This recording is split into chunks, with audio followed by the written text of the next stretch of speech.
Sa loob, nasasala sina Julieta at Nick. Nanonood pa rin ng Netflix kahit 11:30 PM na.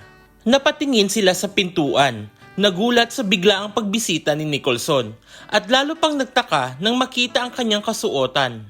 Totoo nga ang hinala ko, anak. Ikaw mo sa Skyforce. Anak, napo-costume ka lang ba bilang Skyforce o ikaw talaga siya? Apo talaga si Skyforce pa. Ma, paano niyo po nalaman na ako si Skyforce? Because Mama knows you very well, especially your mannerism. Naku anak, sobrang nagulat ako. Di nga ako nakikinig dito sa mama mo eh. Apo din, it's really jaw-dropping. I can't believe this. Pero anak, ikwento mo sa amin lahat. Paano ka naging Skyforce? At paano ka nagkaroon ng powers? Kwinento ni Nicholson na dahil sa asul na bato na nakita niya sa laboratory ng Makati Medical Center, nagkaroon siya ng kapangyarihang lumipad at telekinesis. Pagkatapos ay pinakita ni Nicholson ang kanyang power ng telekinesis sa harapan ng kanyang pamilya. Sobrang nagulat at namangha sina Julieta, Nick at Nanette. Wow, so amazing, Nicholson. Ang galing naman, anak. Akalain mo, anak ko pala ang famous superhero.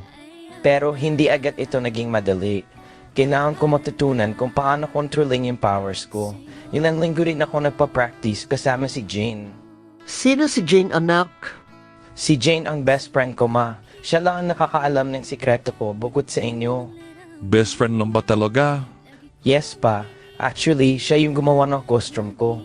Talaga? Props to her. It looks amazing. Exactly. Siya rin ang nagbigay ng mask para maitabo ko yung identity ko. Sa wakas, matapos ang mahaba-habang tanungan, unti-unting natanggap ng pamilya ang katotohanan ng si Nicholson nga si Skyforce.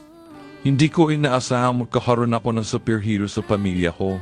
Pero nandito ka na anak, wala na tayong magagawa.